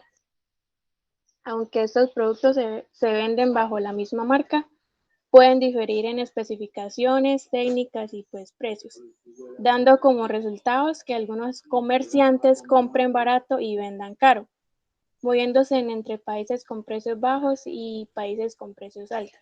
A diferencia de las mercancías falsificadas, las mercancías importadas paralelamente son auténticas porque pues proceden del productor auténtico y pues llevan marcas auténticas. La importación paralela es pues una consecuencia de los desequilibrios de los mercados divididos a escala regional. Las empresas propietarias de marcas intentan segmentar los mercados utilizando diferentes estrategias de fijación de precios y así obtener pues los mayores beneficios posibles. Bueno, ahora bien, ¿cómo sabemos que se produce esta importación paralela? La importación paralela se produce pues cuando el titular no ha puesto en el mercado el producto original importado y comercializado por un tercero. Como consecuencia de eso, el titular tiene derecho a impedir la importación de dicho bien o de dicho producto. La pregunta 115. ¿Por qué han de protegerse los esquemas de trazado de los circuitos integrados? Los circuitos integrados son circuitos eléctricos diminutos que realizan funciones electrónicas. Un circuito integrado es también conocido como un chip o un semiconductor. Gracias a la tecnología de los semiconductores, un circuito integrado reúne un cierto número de componentes electrónicos comunes como resistencias, condensadores y transistores, así como el cableado entre estos. El circuito integrado es la base de la industria y el motor impulsador de su rápido desarrollo. Pues su nivel técnico y grado de desarrollo se han convertido en indicadores importantes de la competitividad y la solidez general de un país. La innovación de estos circuitos integrados se materializa en la disposición tridimensional de los componentes y de los cables en un circuito integrado. A menudo se necesitan varios años y millones de dólares para desarrollar independientemente este circuito integrado. Sin embargo, pues una vez que está disponible en el mercado, el costo de reproducirlo de forma ilegal se reduce a pocas decenas de miles de dólares. Debido a sus características, no es posible proteger los circuitos integrados mediante el actual sistema de patentes o de derechos de autor. Se necesita de una legislación especial para prohibir y evitar la limitación ilegal de esquemas de trazados de circuitos integrados. Listo, profe. Muchas gracias. Buenos días. Bien. Buenos días, Yerly. Pregunta 116. ¿Cuáles son las diferencias entre los esquemas de trazado y los circuitos integrados y los diseños industriales? Los esquemas de trazado de los circuitos integrados son similares a los diseños industriales en el sentido de que ambos son diseños gráficos. Sin embargo, existen diferencias sustanciales entre ambos. Un diseño industrial puede verse desde el exterior y presenta características estéticas, mientras que un circuito integrado está instalado en el interior de un producto y prima en la funcionalidad técnica, que es independiente de la ubicación de los componentes electrónicos. El propósito de un esquema de trazado de un circuito integrado es aumentar la integración, ahorrar materiales y reducir el consumo de energía. Y es difícil que estos puntos cumplan con el requisito de no evidencia exigido en las patentes. Por esta razón, los circuitos integrados no pueden ser protegidos mediante patentes. Pregunta 117. ¿Cuáles son las diferencias entre los esquemas de trazado de los circuitos integrados y derechos de autor? La protección mediante derechos de autor de las obras gráficas engloba las palabras, los gráficos y los símbolos que se utilizan para expresar las ideas de los autores, en tanto que extensión de su personalidad. De la misma historia, diferentes escritores crearán descripciones completamente divergentes. Un ejemplo, los novelistas de Wuxia, héroes de las artes marciales. Son chinos diferentes en su estilo. La escritura de Jin Yong y Lian Yusef por su elegancia y profundidad literaria, y la de Gu Lon, destacada por alejarse de lo convencional y por sus excentricidades. Sin embargo, los circuitos integrados realizan ciertas funciones electrónicas a través de los componentes electrónicos y su cableado. Incluso si un diseño encierra cierta originalidad, esta debe obedecer a motivos funcionales, y el margen para que los diseñadores expresen su personalidad es escaso.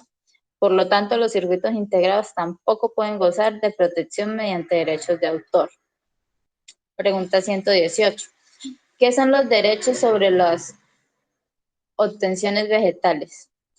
Una obtención vegetal puede ser cultivada artificialmente o descubierta en la naturaleza. Las variedades protegidas deben ser novedosas, distintas, homogéneas y estables. El sistema de obtenciones vegetales y el sistema de patentes tienen muchos aspectos en común. Por este motivo, en el pasado las obtenciones vegetales estaban protegidas por patentes en Francia y Alemania.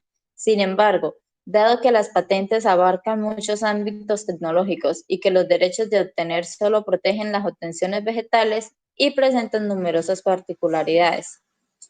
La mayoría de los países pues protegen sus obtenciones vegetales mediante las leyes especiales. Tras la concesión de una obtención, no se permite a nadie producir o vender comercialmente los materiales de fitomejoramiento sin autorización. La concesión del derecho de obtentor precluye que terceros cultiven la nueva variedad vegetal o vendan sus plántulas sin el consentimiento del titular del derecho. Gracias. Listo. Muchas gracias por su participación. ¿Queda alguien por allí pendiente?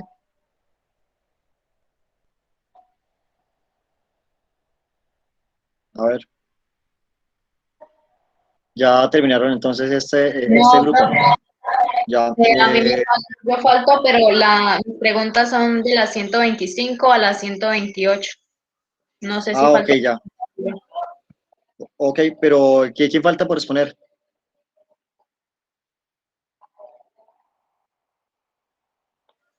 Yo. Continúa entonces. ¿Quién es? Adriana, Pero la de la 121, ¿quién es?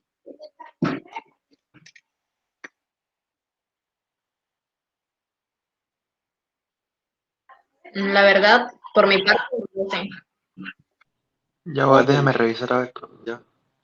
Sí, mire Hermes, ¿quién le corresponde la 121? Es para que no quede pronto allí como el espacio.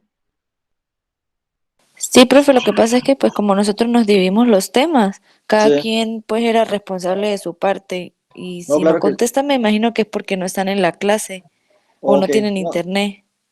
puede ser también esa una de las causas. A mí de todas maneras aquí, pues al ser esta clase grabada, va a quedar en constancia quiénes son los que pasaron y quiénes no. Sí, entonces, pero pues ver entonces si pudo tener inconvenientes, de todas maneras es bueno mostrarlo para que los demás pues lo conozcan también, ¿no? Doris es la última, Doris Adriana. Sí, señor. Ok, entonces vamos primero con la 121. De pronto, si no está el que le correspondía, pues que alguien allí que ayude, entonces para ver de qué es lo que tratan de la 121 a la 124. Ya. Entonces las leo. Sí, puede leer. O otra persona para que no quede como tan. ¿Quién más allí? Eliana, para que no quede como tan. Sí, profe. La Ok. 121. ¿Qué son la homogeneidad y la estabilidad de una obtención vegetal?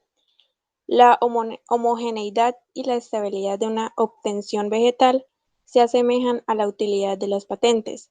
el sistema de patentes exige que una invención de utilidad tenga aplicaciones industriales a gran escala.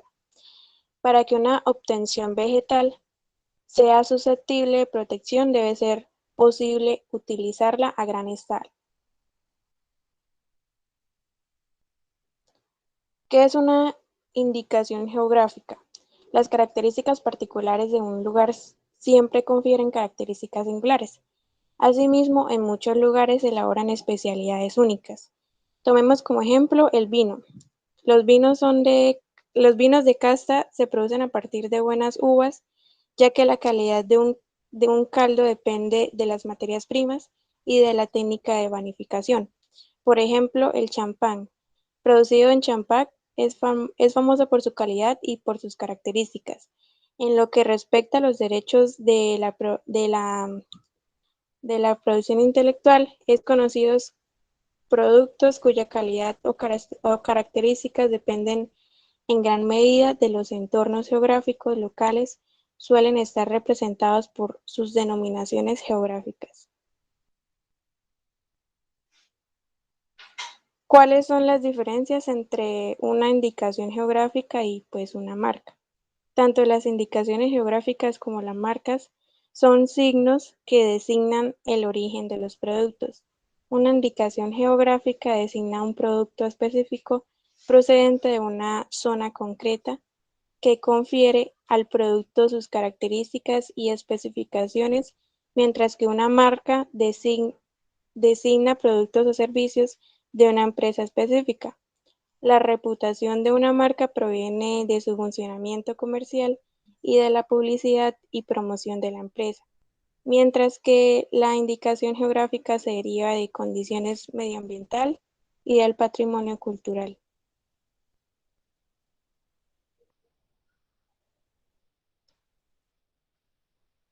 ¿Qué es un acto de no, tranquila, Eliana, yo pensé que ya había finalizado. Continúe, que esta es la 124 y la última, entonces continúe, Eliana, y después ya continúa Doris Adriana. Bueno, 124. ¿Qué es un acto de competencia desleal? En virtud del Convenio del París, todo acto de competencia contrario a los usos honestos en materia industrial o comercial constituye un acto de competencia desleal. En particular, deberán prohibirse. Primero, cualquier acto capaz de crear confusión por cualquier medio que sea, respecto al establecimiento, los productos o la actividad industrial o comercial de un competidor. Segundo, las aseveraciones falsas en el ejercicio del comercio capaces de desacreditar el establecimiento, los productos o la actividad industrial o comercial de un competidor. Tercero, las indicaciones o aseveraciones cuyo empleo en el ejercicio del comercio pudieran inducir al público a error sobre la naturaleza, el modo de fabricación, las características, la aptitud en el empleo o la cantidad de los productos.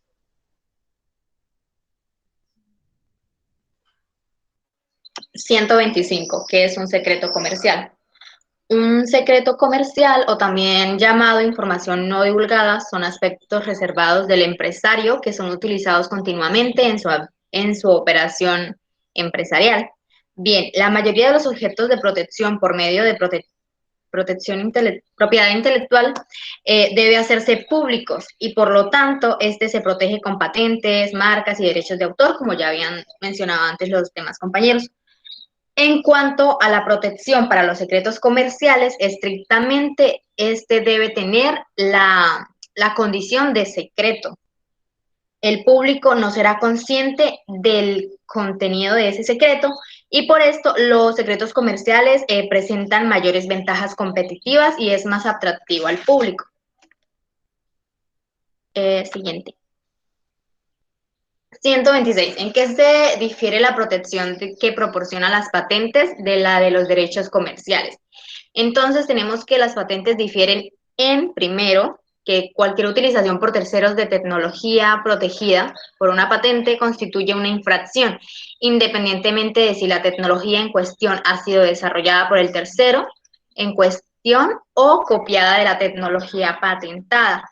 tenemos también que una patente otorga protección durante un plazo limitado.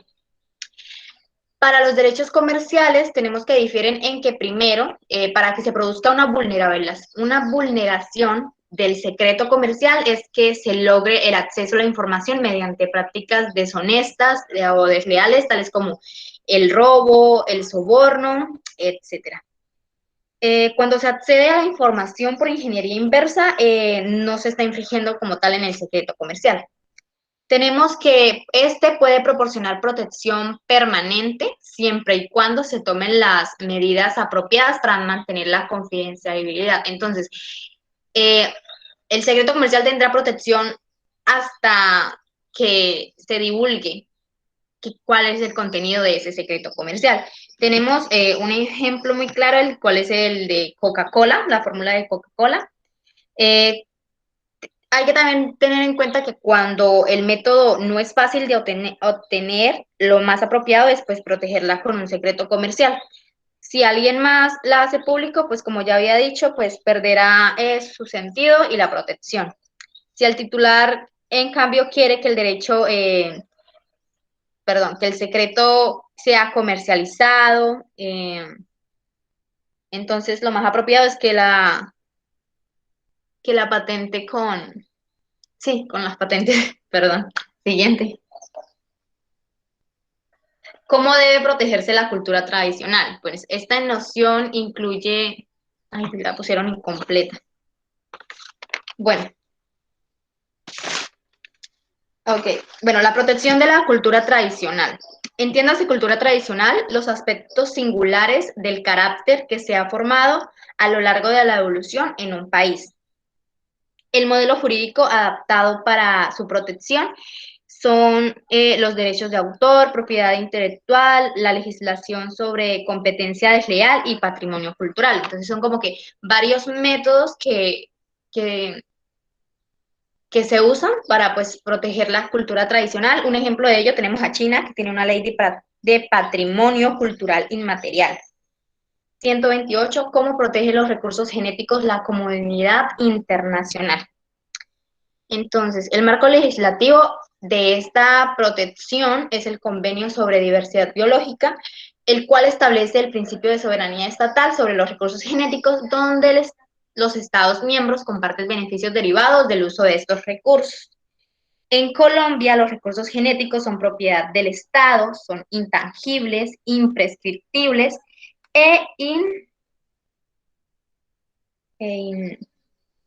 no entiendo. Bueno, el acceso a estos es en forma de genes y productos derivados como metabólicos. Están regulados por la Decisión Andina 391, llamada Régimen Común sobre Acceso de los Recursos Genéticos. Gracias. Ok, eso. Muchas gracias allí, Doris, Adriana. Ya por lo menos pasaron con este tema de propiedad intelectual. Anteriormente, pues habían pasado lo que eran los derechos de autor. La clase anterior alcanzaron a pasar, fue de 2 grupos, entonces ya con este finalizaron todos, muchachos, o que de pronto pendiente alguno allí. No recuerdo bien. Profesor, este era el último grupo. Ok, listo. No, pero la clase anterior pasaron 2, ¿sí? No, Sí, no sí, recuerdo. señor.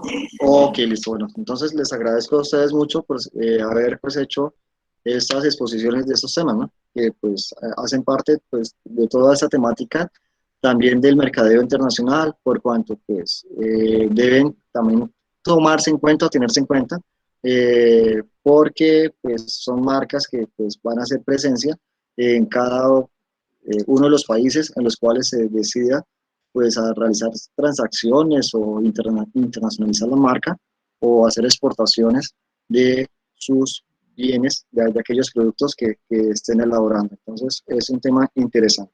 Voy a permitir, yo les compartí ahorita por WhatsApp, voy a compartirles una parte de la página de una serie de publicaciones de la Superintendencia de Industria y Comercio, que también es bueno que la conozcan ustedes allí y empiecen a mirar, porque pues vienen varios o una serie de cosas que de pronto deban seguirse.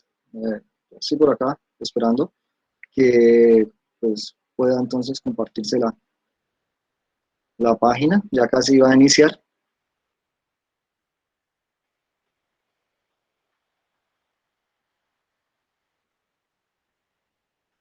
¿Me recuerdan ustedes para cuándo entonces quedó el previo, el primer previo?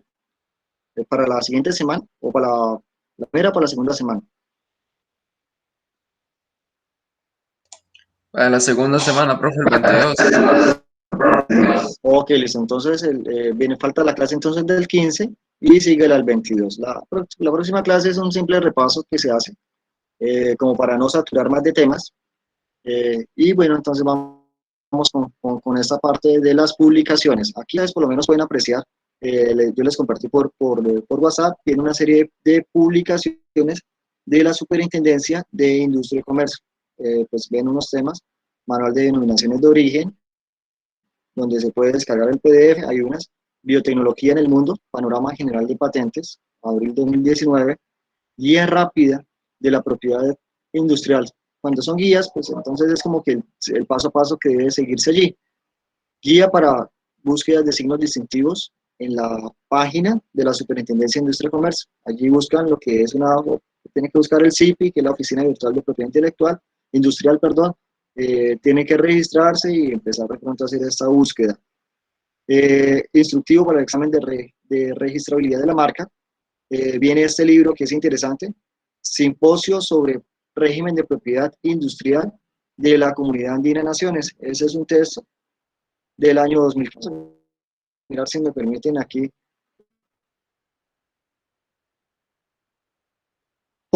Dale y ver si puedo entonces compartir esta pestaña.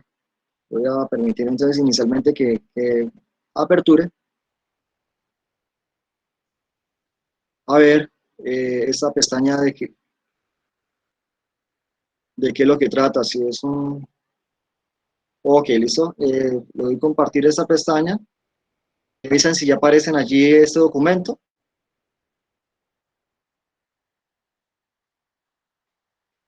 A ver. Sí, profe, ya. Si aparece el documento, voy entonces a... Ok, entonces mire, es un simposio, entonces es un documento, vamos a mirar acá, de 388 páginas, ¿sí? Que es simposio sobre el régimen de propiedad industrial de la Comunidad Andina de Naciones, de las cuales pues hace parte de Colombia, ¿no? Este fue cuando se creó el acuerdo de Cartagena en su momento, que se llamó Pacto Andino. ¿Qué trata? Sobre los signos distintivos, la registrabilidad de las marcas no tradicionales, discrecionalidad y poder de sanción en materia de infracción de derechos de marca, criterios de graduación e incentivos para el cumplimiento de las marcas, definición y protección de las indicaciones geográficas de la Comunidad Andina. Hay una propuesta de modificación de la decisión 486 de la Comunidad Andina de Naciones, aproximación de la propiedad jurídica de la marca del país, la posición andina en distintos matices.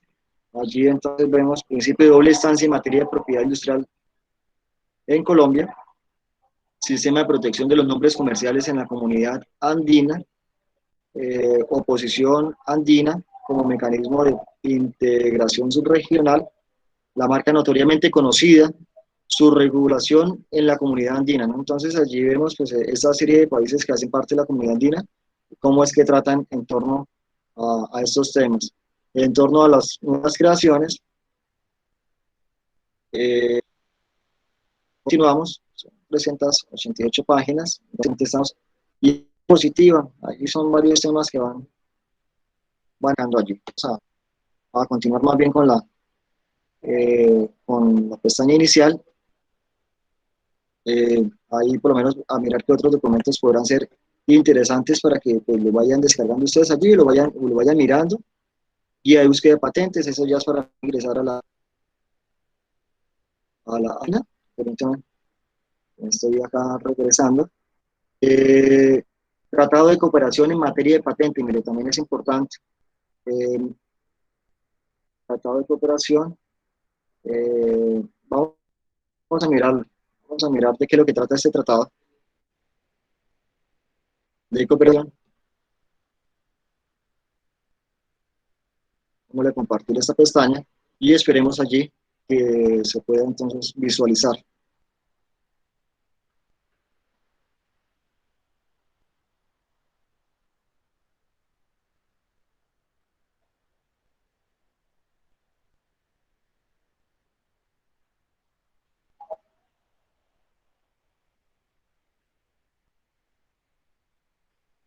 Sí, ahí estamos esperando a que abra. Son 184 páginas. Vamos a mirar. Manual sobre el Tratado de Cooperación en materia de patentes. Es esa la parte como legal. Vamos a mirar quiénes son los autores, colaboradores, y vamos viendo como tal el contenido, a ver de qué es lo que nos van a decir acá. Viene la introducción, un glosario, es importante de pronto mirarlo, qué es el PST, procedimiento del PST, vamos a mirar, comparación entre el sistema tradicional de patente y el sistema PST,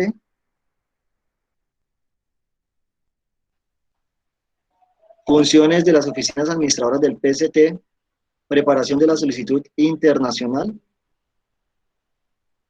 presenta la solicitud internacional, presentación de la solicitud internacional en la oficina 82, receptora de Colombia, y en la oficina internacional, procedimientos posteriores a la presentación de la solicitud internacional, realizar cambios a la solicitud internacional, fase nacional en Colombia, que es una oficina nacional, tiempo límite para entrar en la fase nacional, anexos, estados contratantes del PST, diagrama del proceso del PST, lo que viene a ser de pronto con el glosario. Entonces, ¿qué es el PST? Bueno, pues ahí nos repiten cada rato el PST, es el Tratado de Cooperación en Patentes. Es un sistema de presentación de solicitudes de patente, no es un sistema de concesión de patentes. Por lo tanto, las decisiones relativas a la concesión o negación de una solicitud de patente las toma exclusivamente las oficinas nacionales o regionales durante la fase nacional de la solicitud. Tienen algunas consideraciones, pero vamos a mirar en torno a lo que es el glosario, bueno, los beneficios, breve descripción, una breve descripción aparecen allí, estados contratantes, procedimiento,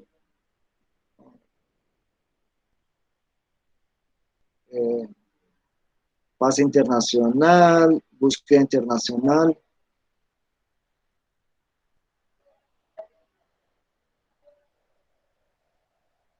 que viene acá, sistema tradicional. Vamos a mirar acá más bien acá, pues, inicial, donde está el glosario, bueno, el contenido, para mirar dónde está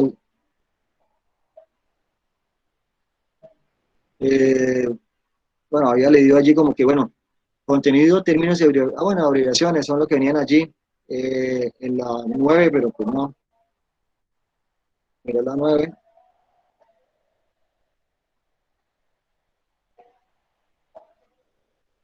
Listo. Entonces ya, acá el glosario.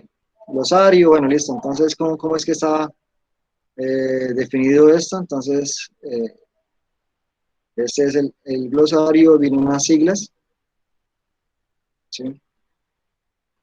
Unas siglas, entonces este manual, entonces vamos nuevamente entonces acá a la parte, permítame, no me está,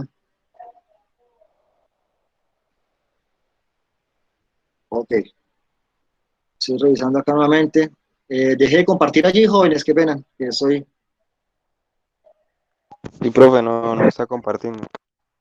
ok, no sé, o sea, llegó y se logró entonces como que salir, voy a, entonces, porque me interesa pues la otra pestaña, que es la última, entonces para mirar el documento que está allí, entonces vamos a mirar nuevamente las publicaciones, listo, quizá le di allí interrumpir, y vamos con la siguiente página, la página 2, un momento.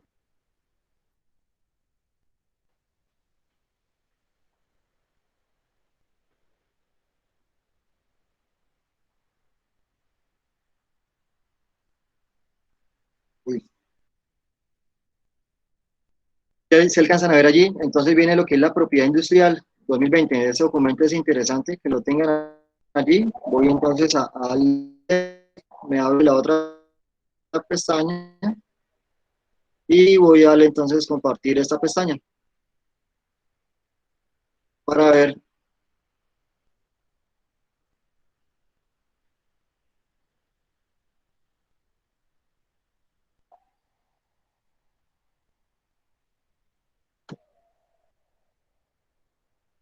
No, dice que no se ha podido descargar acá el complemento. Entonces, bueno, allí les dejo como tarea, pues ir revisando esto, ¿no? Ir revisando esos documentos, mirando de qué es lo que va a tratar, ¿ok?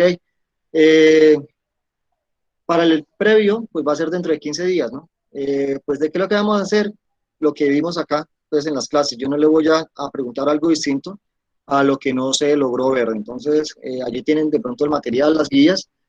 Quizás si no le he subido de pronto material en el Platz, en cualquier momento entonces iré allí subiendo material para que ustedes lo vayan teniendo. Yo no acostumbro a preguntar cosas distintas a los que no se ve en un aula de clases o aquí por lo menos en estas clases que son virtuales. ¿Listo, muchachos?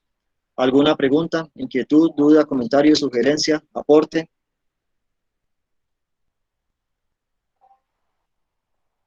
A ver, los escucho. ¿Cómo? Perdón. Karina, ¿me ibas a decir algo, Karina?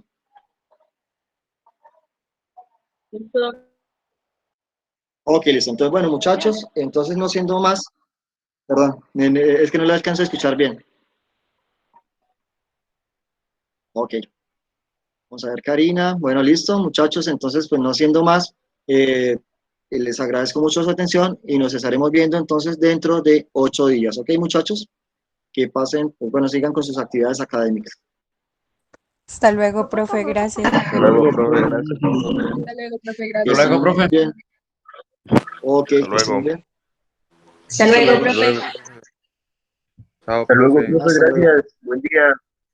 Listo. Ok.